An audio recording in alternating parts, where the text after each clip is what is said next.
Jusqu'à 9h, Good Morning Business. La flexibilité du temps de travail, la baisse des salaires est-elle la solution à la crise que nous traversons? Muriel Pénicaud, la ministre du Travail, est votre invitée, Edwige Chevrillon. Welcome back. Merci, bonjour Christophe. Bonjour Muriel Pénicaud. Bonjour Edwige Chevrillon. Merci d'être avec nous. C'est donc en studio, on va le préciser. Ça fait du bien de vous voir enfin un ministre en studio. Le déconfinement, c'est l'acte 2 aujourd'hui. Donc maintenant, on peut aller au-delà de 100 km. Et puis surtout, les bars, les restaurants peuvent ouvrir. Qu'est-ce que vous en attendez en termes de reprise d'activité? On sait que ça a été la première phase n'a pas été suivie par un rebond d'activité énorme. Est-ce que là, vous dites, le 2 juin, il va se passer quelque chose? Alors oui, les indicateurs sont à la reprise.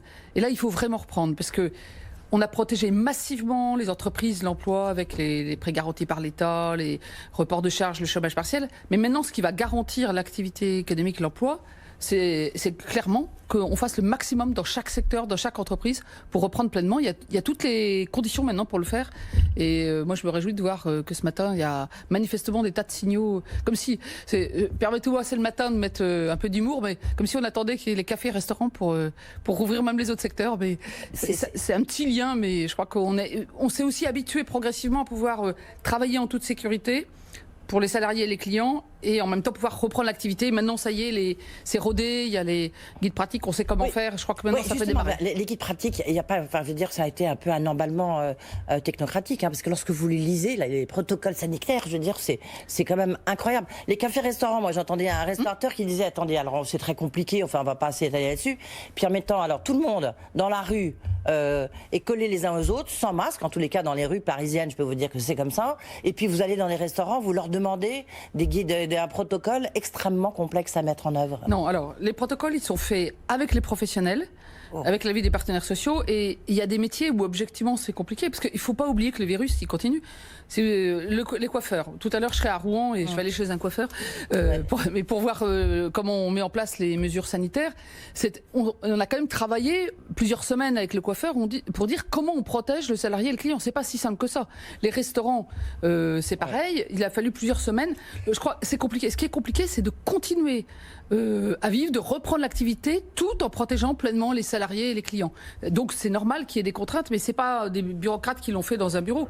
Mes services, ils ont travaillé avec les professionnels de terrain. Bruno Le Maire vient d'annoncer que la récession serait a priori, pour l'instant, moins 11%. En tous les cas, c'est comme ça qu'il va le présenter dans le cadre du projet de loi rectificatif sur l'ensemble de l'année 2020. En termes de chômage, on a vu les très mauvais chiffres du mois d'avril. Vous pensez qu'on en sera où, Muriel Pénicaud? J'ai pas de pronostic, mais c'est clair qu'on s'attend et on s'inquiète. On s'attend à des défaillances d'entreprises. Celles qui étaient fragiles avant, avec le Covid-19, ça est parfois le coup de grâce.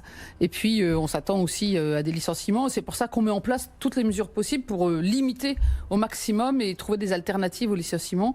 Il faut mettre l'emploi comme priorité. D'ailleurs, dans le plan de relance qu'avec le président de la République, le Premier ministre Bruno Le Maire et notre collègue, on est en train de bâtir, l'emploi, ça va être la boussole. Ça va être décisif. Mais oui, ça va être dur. Mais vous pensez qu'on sera quoi, 12 13%, enfin, en tout cas, on repartira les 10%. Je vous rappelle, il y a 3 mois exactement, j'étais ici et je disais, voilà, on a un chiffre historique depuis 11 ans. On est à 8,1 de taux de chômage. On n'a jamais été aussi bas, même s'il faut continuer. On avait les clignotants verts pour aller vers les 7%. Bon, là, on s'en éloigne. C'est plus, évidemment plus possible, mais le sujet, ça va être de limiter la hausse du chômage. Sur le chômage partiel, justement, parce que donc depuis hier, en l'occurrence, vous avez réduit la voilure sur tout ce qui est dispositif de ce chômage partiel. Aujourd'hui, on en est à combien de Français au chômage partiel? Alors, j'ai pas encore les chiffres de mai. Fin avril, il y avait 8 600 000 Français qui étaient effectivement au chômage partiel. On a encore des demandes pour plus, parce que les entreprises font des demandes, mais après, elles ne le réalisent pas forcément. Donc moi, j'attends avec impatience ces chiffres de mai. Logiquement, on doit avoir une décroissance déjà en mai, et puis alors extrêmement forte en juin. Décroissance déjà. Est-ce que vous avez des contrôles? Les contrôles ont été mis en place, hein? Est-ce qu'il y a beaucoup d'abus de la part des entreprises ou pas? Est-ce que vous avez déjà des remontées? Oui, on a des remontées. Alors, comme toujours, l'arbre peut cacher la forêt. Je pense que la grande majorité des entreprises, elles ne fraudent pas. D'ailleurs, elles ont raison de ne pas frauder. 1, c'est pas citoyen. 2, c'est très coûteux financièrement et pénalement. Donc, mais il y a toujours quelques entreprises qui le font. Alors, moi, j'avais pris comme choix, j'avais fait le choix d'ouvrir très largement le chômage partiel de façon automatique Il a touché jusqu'à 12 millions de personnes en 3 mois. On n'a jamais fait ça en France. Et c'était nécessaire de le faire pour protéger l'emploi immédiatement et protéger les entreprises qu'elles gardent leurs compétences. Mais évidemment, il y a toujours quelques-uns qui jouent pas les règles. Et donc, depuis 3 semaines, avec mes services, on a lancé un plan de contrôle. Oui, bien sûr. Mais justement, il a donné quoi en 3 semaines? On a déjà un certain nombre d'entreprises. Combien? C'est 10? Oui, alors pour l'instant, c'est 100? on est en train, enfin, entre le moment où on les analyse et le moment où elles sont pénalisées, il y a encore un petit délai, donc je n'ai pas de chiffres aujourd'hui. Ce que je peux vous dire, c'est qu'on trouve 2 types de cas. Des entreprises qui, de bonne foi, se sont trompées dans le taux horaire, etc. Il y a plein de petites entreprises qui n'avaient jamais fait ça de leur vie. Très compliqué. Et là, droit à l'erreur, on rectifie, elles remboursent, et puis voilà. Et puis, il y en a qui se sont organisés. Mais est-ce qu'il y en a beaucoup? Oui, ce que je veux dire, c'est est-ce que vous êtes surprise en vous disant, tiens, je pensais pas qu'il y en a autant? Dans les semaines qui viennent, on a prévu un plan de contrôle sur plusieurs dizaines de milliers d'entreprises, par recoupement de données de différentes administrations. Donc là, on s'est assez ciblé. Et puis aussi sur place, il y a les organisations syndicales à qui on parle en permanence. On a fait 19 réunions depuis 2 mois. Nous signalent aussi des cas. Il y a aussi des salariés qui signalent anonymement, évidemment. Enfin, on les protège. Bon, je crois que c'est l'intérêt de personne. Et moi, ce que je dis juste aux entreprises, c'est celles qui savent qu'elles sont un peu limites. Faites vite la rectification, avant que le contrôle arrive. Parce que dans quelques semaines, on sera... Implacable. Ouais. Mais maintenant, on va considérer qu'il y a eu un peu d'erreur, on peut encore corriger. Là, le grand débat aujourd'hui, même depuis quelques jours, il a été lancé par Ryanair, qui a fait une forme de chantage à l'emploi en disant vous baissez vos salaires, 20% pour les plus hauts salaires, 10% pour les plus bas, sinon licenciement de l'autre côté. Qu'est-ce que vous répondez, vous, la ministre du Travail? Est-ce qu'il faut s'attendre? Est-ce que vous dites, dans le cadre de ces accords de performance collective, c'est un peu logique, c'est ce que vous dites en tous les cas aux salariés?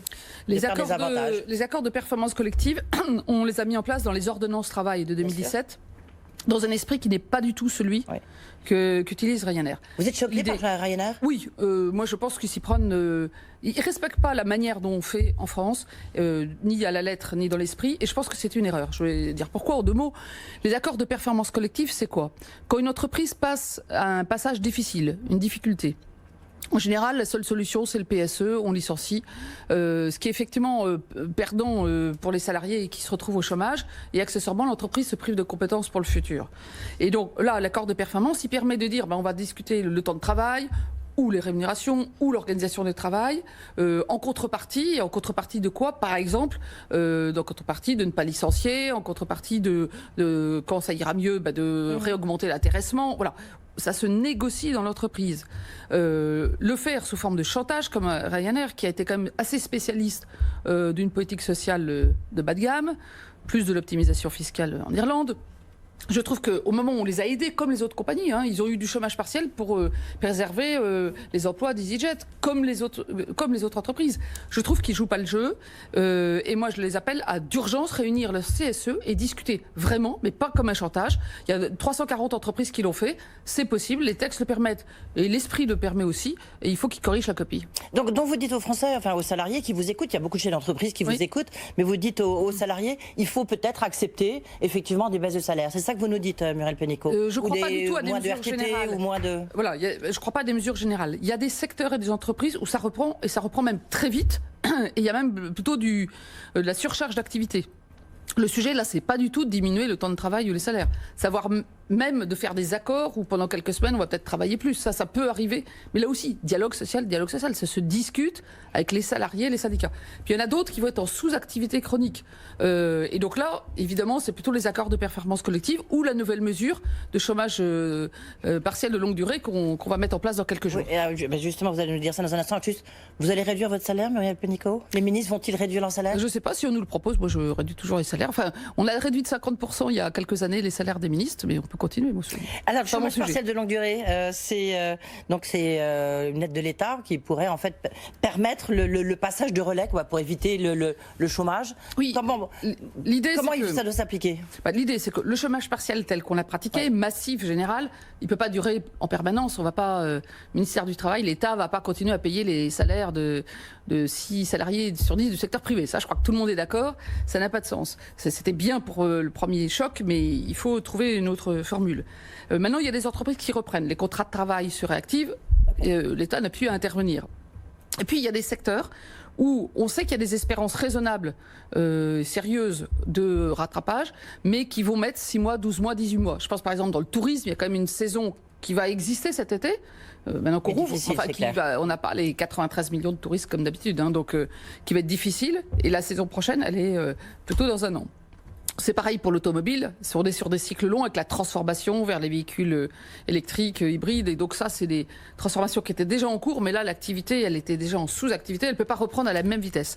Donc ce qu'on a imaginé, nous étant l'État, mais aussi les partenaires sociaux, parce que la métallurgie vient de signer un accord de ce type, qui est très bien, c'est d'avoir un système de chômage partiel de longue durée qui dit quoi, dans une entreprise, on négocie comme un accord de performance.